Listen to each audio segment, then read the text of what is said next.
आप जो कह रहे हैं कि 9-10 अरब डॉलर का आपको लग रहा है कि करंट अकाउंट डेफिसिट आएगा, 2.2% आपकी तरफ से टारगेट किया गया है, वो कैसे होगा? रेमिटेंसेस में ऑलरेडी डिक्लाइन है, 3.1 अरब डॉलर्स थी मई के महीने अप्रैल में, 2.3 अरब डॉलर्स है मई में। अब जाहिर है वो ईद का फैक्टर भी हो सकता है, मगर एक डिक्लाइन नज़र आ रहा है। एक्सपोर्ट्स में भी डिक्लाइन नज़र आ रहा है, इंपोर्ट्स में नहीं है डिक्लाइन। इस महीने लग रहा है कि जैसे 1 अरब से 1.5 अरब डॉलर का करंट अकाउंट डेफिसिट आएगा। तो कैसे आप एक्सपेक्ट कर रहे हैं कि अगले साल 5% की तरक्की के साथ आपका करंट अकाउंट खसारा कंट्रोल में आएगा? देखिए शासिब भाई, हमने कोई भी रेमिटेंस के अंदर उसको स्लो डाउन या सॉफ्टनिंग नहीं देखी है, कहीं नहीं नोट की है। ये जो अप्रैल मई के महीने की आप जो जिक्र कर रहे हैं, इसके दौरान ईद भी थी, और Eid is like Eid, two Eids are big seasonalities in this. लेकिन हमको कोई सॉफ्टनिंग नज़र नहीं आई है रेमिटेंस के अंदर। एक्सपोर्ट्स के अंदर भी आपकी बात दुरुस्त है कि अगर कम हो जाएगा तो बड़ा मुश्किल हो जाएगा, लेकिन इस वक्त तक हमको ऐसी कोई कमी नज़र नहीं आ रही है एक्सपोर्ट्स के अंदर। लेकिन हम वेरी विजिलेंट, हम बहुत ज़्यादा विजिलेंट हैं, और कॉमर्स मिनिस्टर नवेद कमर साहब और मैं तकरीबन इसके बारे में रोज़ ही बात करते हैं, और इंशाअल्लाह ताला जल्द एक एक्सपोर्ट के लिए एक्सपोर्ट को इन्हेंस करने की एक और बड़ी अच्छी स्कीम भी लेकर आएंगे लोगों के लिए, एक्सपोर्टर्स के लिए।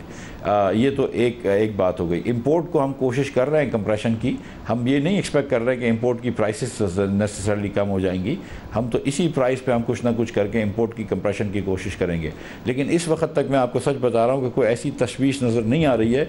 हम फिर भी 31 अरब से 35 अरब की कोशिश करेंगे एक्सपोर्ट की, यही हमारा टारगेट है, और इंपोर्ट को भी हम कम करने का टारगेट है। मतलब मगर इस वक्त सूरत हाल ये है कि ज़ाहिर ग्लोबल रिसेशन के ख़तरात पैदा हो रहे हैं, जिसमें रेमिटेंसेस में डिक्लाइन आ सकता है, हमारी एक्सपोर्ट्स में डिक्लाइन आ सकता है। मगर रिसेशन आती है तो आमतौर पर ग्लोबल कमोडिटीज़ भी नीचे जाती हैं। बट आपके लिए बड़ा अनफॉर्चुनेट होगा और इस मुल्क के लिए कि अगर रिसेशन आती है और रशिया यूक्रेन वॉर चल रही है और कमोडिटी का सुपर साइकिल भी रहे, रिसेशन भी रहे, तो एक हर तरीके से फंसे होंगे आप कैसे एक्सपेक्ट करें करंट अकाउंट खसारा कम होगा अगर हमारी एक्सपोर्ट्स हिट हुई, रेमिटेंसेस हिट हुई और कमोडिटीज़ नीचे नहीं आई इस वॉर की वजह से? शासिब भाई, अगर खुदा न खास्ता एक वर्ल्ड वाइड रिसेशन आता है और मईशत स्लो डाउन हो जाती है दुनिया भर की, तो ऐसा तो नहीं हो सकता कि तेल की जो डिमांड है वो कम ना हो। और अगर तेल की डिमांड कम होगी तो जंग हो या ना हो रशिया और यूक्रेन की, तेल की प्राइस भी कम हो जाएगी। I mean that's obviously the case. ऐसा तो नहीं हो सकता कि हमारी जो चीज़ें हम एक्सपोर्ट कर रहे हैं, अगर चीनी मिसाल के तौर पे हम एक्सपोर्ट करते हैं, या राइस हम एक्सपोर्ट करते हैं, या हम टेक्सटाइल एक्सपोर्ट करते हैं, तो उन चीज़ों की कीमत कम हो जाए। लेकिन अगर हम गंदम इंपोर्ट कर रहे हैं या हम कॉटन इंपोर्ट कर रहे हैं, तो उन चीज़ों की कीमत जो है वो मुस्बत रहे या मुस्तहकम रहे। तो मेरे ख्याल से ये तो थोड़ी सी मतलब मगर आप देख रहे हैं ना कि रिसेशन इस किस्म की प्लानिंग है जो कि मगर सब आप देख ही रहे होंगे इंटरनेशनली के पॉसिबल इंटरनेशनल रिसेशन पर तो सवालात लिखे जा रहे हैं आर्टिकल्स, मगर ये भी साथ लिखा जा रहा है कि ऑयल की प्राइसेस $150 फी बैरल पर भी जा सकती हैं, क्योंकि जो इस वक्त रैली है वो डिमांड ड्रिवन नहीं है। तो ये सारे के सारे सवालात तो अपनी जगह पर पैदा हो रहे हैं। तो आप वर्स्ट केस सिनेरियो की मैं आपसे बात कर रहा हूँ, क्योंकि आपने पूरा बजट एक्सपेक्टेशन पर बनाया हुआ है, इसलिए पूछ रहा हूँ।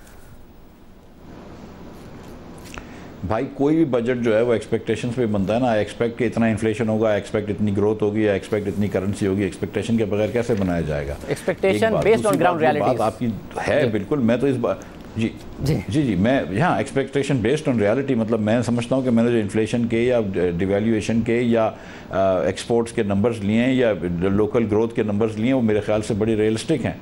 एक बैंड का नंबर होता है, कभी भी ऐसा नहीं कह सकते आप कि भाई 3% जो है वो अगर सच बात करी जाए स्टेटिस्टिकली, तो आप ये नहीं कह सकते कि 6% मईशत ग्रोथ होगी। आप बोलेंगे यार 4 से लेकर 8 तक हो सकती है, लेकिन मीडियन जो वैल्यू है वो 6 है। तो इस तरह हम लेकर चल रहे हैं। अब आप आइए कि अगर प्राइसेस पेट्रोल की मुस्तहकम रहेंगी, चांस है, तो मैं भी यकीन रखता हूँ कि ये हो सकता है, क्योंकि जितने भी एक्सपर्ट्स हैं, कल भी मैं एक स्टैंडर्ड चार्टर्ड बैंक में लंदन से किसी से बात कर रहा था, उनका भी ख्याल था, मैंने एक्सॉन वालों से मशवरा किया है, उनका भी ये ख्याल है कि काफ़ी अर्से तक जो है वो पेट्रोल की प्राइस बढ़ी रहेगी। IMF वालों से बात करिए, इनका भी ये ख्याल है कि पेट्रोल की प्राइस जो है, क्रूड ऑयल की प्राइस, वो कम नहीं होगी। तो हम उस एक्सपेक्टेशन में चल रहे हैं कि अगले 2-4 महीनों तक ये कम नहीं होगी। लेकिन साथ साथ जिस किस्म का आपको डर लग रहा है रिसेशन का, एक तो वो इतनी इमिनेंट रिसेशन लग नहीं रहा, लेकिन अगर रिसेशन आ भी रहा है और मुझे पता है कि इंटरेस्ट रेट बढ़ाए गए हैं मगरबी मार्केट्स के अंदर, मगरबी ममालिक में, तो उससे थोड़ी सी स्लो डाउन आएगी।